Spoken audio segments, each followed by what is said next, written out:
Welcome to another edition of All Things Rome. I'm Doug Walker, and our guest in this program is Missy Kendrick, who is the president of the Rome-Floyd County Development Authority.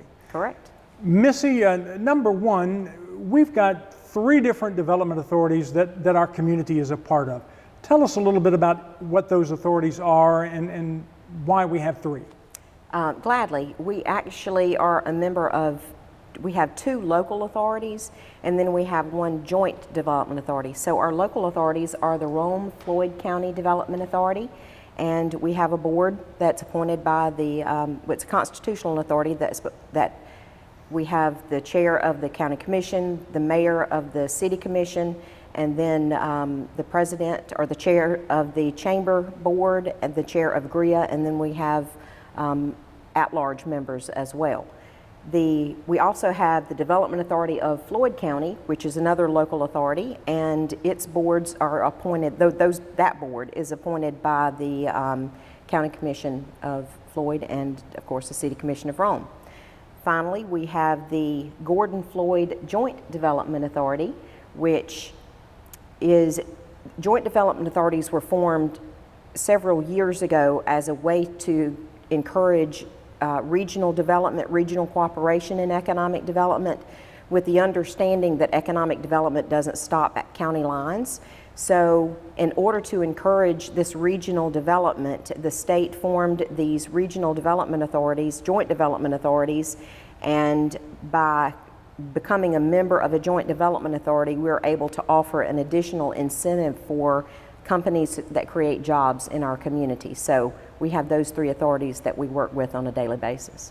And that joint authority, as I understand it, they basically have authority, for the lack of a better word, over the industrial park that sits up at the intersection of Highway 53 and West Hermitage Road, or East Hermitage Road? Right. It is, we call it the Northwest Georgia Regional Industrial Park, and it is jointly owned by Gordon and Floyd County.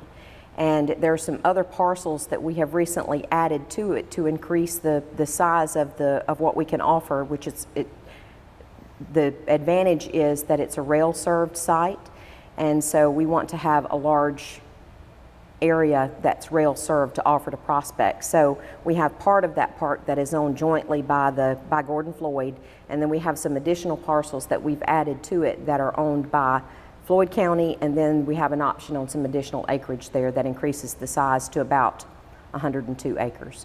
Now, I know one of the big things that has been on the last 2 special purpose local option sales tax packages has been land for industrial development. And we've had some tremendous movement in that area over the last 3 months. Tell us a little bit about, first, I guess, the Braden Farm, which is out in the county, and then more recently, our Northwest Regional Hospital property. I'll be glad to.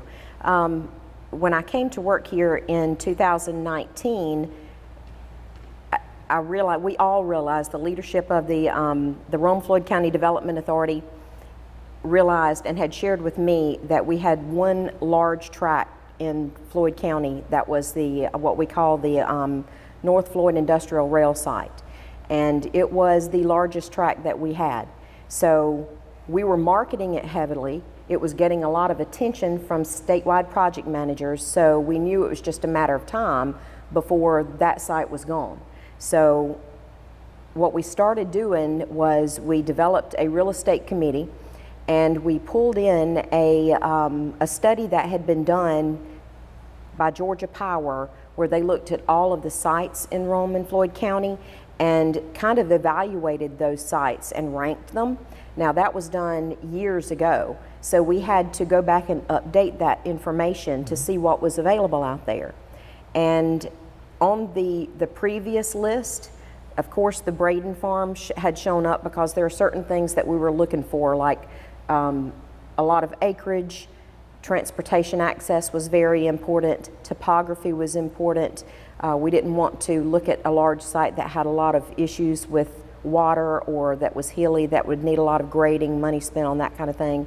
And we also looked strategically, because at the same time we were looking at some other issues that we could work on with Rome and Floyd County to position ourselves better.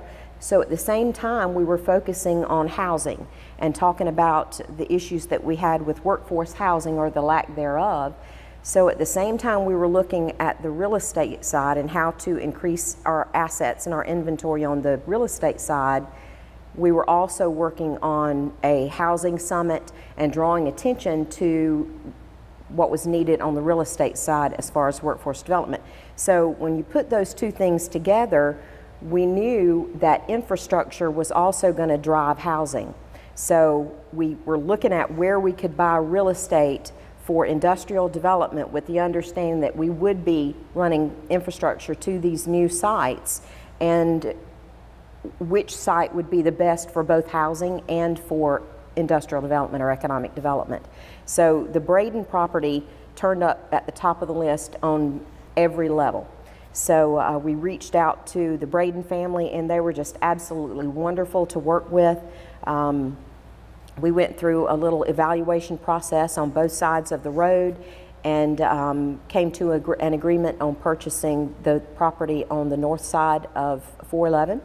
And so that was the first move that we made with real estate. And as I understand it, that's approximately 202 acres that is kind of bisected, if you will, by Bass Ferry Road. That is correct.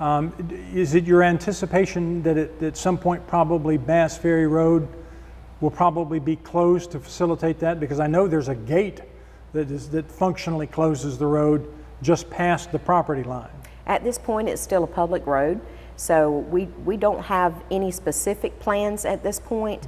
What we try to do is let our prospect activity or someone that's interested in a site that we have drive how the development occurs. So at this point, I would have to say that we're just keeping all of our options open right now. And the 202 acre tract could probably house, as I understand it, a lot of people are looking for 100 acres now. They are. But not necessarily. So you could potentially bring several industries out there, 1, 2, 3, maybe even 4? That's our intent. That's the desire at any rate. Yes. All right, so, and now in town, the Northwest Regional Hospital property, that has been on radar almost since the hospital was closed in 2011. The negotiations for that property finally came to fruition just a couple of weeks ago. Tell us a little bit about why that 130 roughly acres is such an ideal parcel. Well, again, I'll take you back to the way we were evaluating properties and some available sites in Rome and Floyd County. And also, just like the Braden farm, the Northwest Georgia Hospital property has been at the top of the list for all of these years because of the fact that it's over 100 acres. It is in town with all utilities already in place. And when I say in place, I mean not necessarily within the complex, the compound, but on the outside, run to the edge of the property, because what's currently in place probably is not going to be used to serve industrial prospects. So we had always had that on the list. The City of Rome and the Rome-Floyd County Development Authority partnered years ago to do a redevelopment study on that site. And the results of that study was that economic development or industrial development was the highest and best use of that property. However, we knew that there were many other people that were interested in the site, and there were plans floating around, there were proposals that were being made, the whole 10 years that it has sat there empty. But most of those required that the property be given to the community, be given to an organization in order to make a dream a reality. And unfortunately, the state was not willing to do that. So when we started in earnest with our real estate committee of the Rome-Floyd County Development Authority, we did look there initially.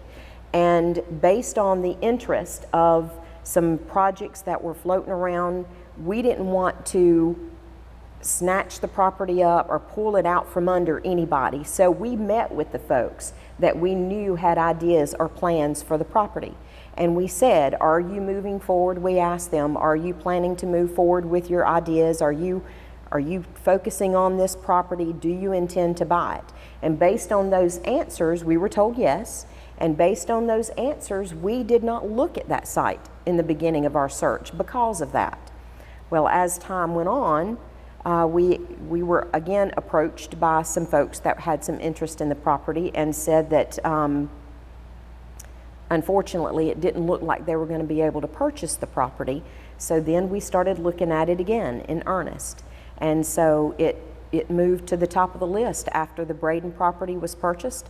And keep in mind that at the same time, we had gotten a contract on it was under the 100-acre site yes, up the North Floyd Industrial Rail site, the 110-acre site at the corner of Highway 53 and 140, it was now under contract. So what we had been talking about might happen, had happened, which was that our largest industrial site was now under contract and was potentially going to be sold. So we had to make some moves. We had to purchase some additional property to replace that in our inventory. So when the Braden property was announced and we had added the Waters property under option to the Northwest Georgia regional park, we started looking at the Northwest Georgia hospital property again, and it is absolutely a partnership between the City of Rome, Floyd County, and the Rome-Floyd County Development Authority. We met numerous times. We did due diligence. We had a period where we went out and did some due diligence on the site, doing some environmental tests and that kind of thing on the site and the buildings, and ended up negotiating with the state. And thank goodness, thank you, Governor Brian Kemp, and our legislative delegation, we were able to make it happen. So I'm very excited. And one of the reasons that we really do need these properties is because prospect activity, in spite of COVID and that situation for the last 18 months, industrial prospect activity is still pretty much booming, isn't it? It is. It sure is. So I know that a lot of communities and their economy shut down during 2020, but prospects were still searching for their next location or expanding to meet the needs that had arisen during the year of COVID. So we had a lot of companies, especially industries, that had started projects before COVID hit and continued to carry forward or move forward with projects that they had on the books. And of course, those are largely new ones to Rome and Floyd County. But also the last couple of years, we've had tremendous success with some expansions. I can think of Ferry, of course, Ball Container. Ball has had another big one. Two expansions. At the beginning of 2020, the Ball metal container, they built, of course, we're all familiar with the new aluminum cup that Ball is producing, and they're producing right here in Rome and Floyd County. And also, but their canning plant that they had already had here for years did an expansion at the same time. And of course, Ball Corporation is who has a contract on the 110-acre site to build a new regional distribution center for Ball Corporation. All right, well, Missy, thank you so much for being with us. I know things are happening, and I know we can't talk about who's looking or who's in town, but the truth is, often you don't know until a deal is done. Is that correct? That is correct. We will get projects from the statewide project managers, and most of the time they will have code names, and we will know the type of industry, but certainly not who it is. And half of the fun of industrial development is trying to figure out the significance of the code names. That's what Purple Rain. The media works on that. Yeah. Purple Rain, for some reason, was the theme for the Lowe's Center up there off of 140. So must have been a Prince fan. Yeah, it's a lot of fun. Missy, thank you much for being with us. My pleasure. Thank you. And thank you for joining us.